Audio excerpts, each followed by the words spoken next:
Şunu ağır çekim alsana.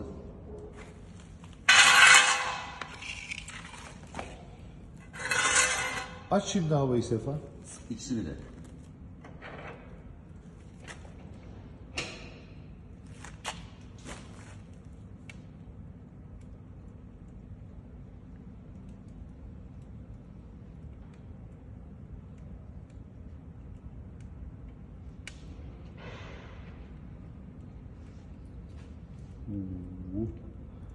Maşallah diyelim, nazar değmesin.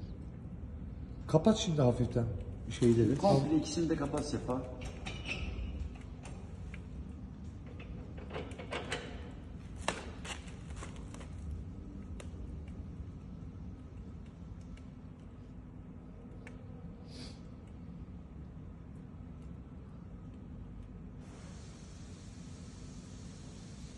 Bir daha aç Sefa abi.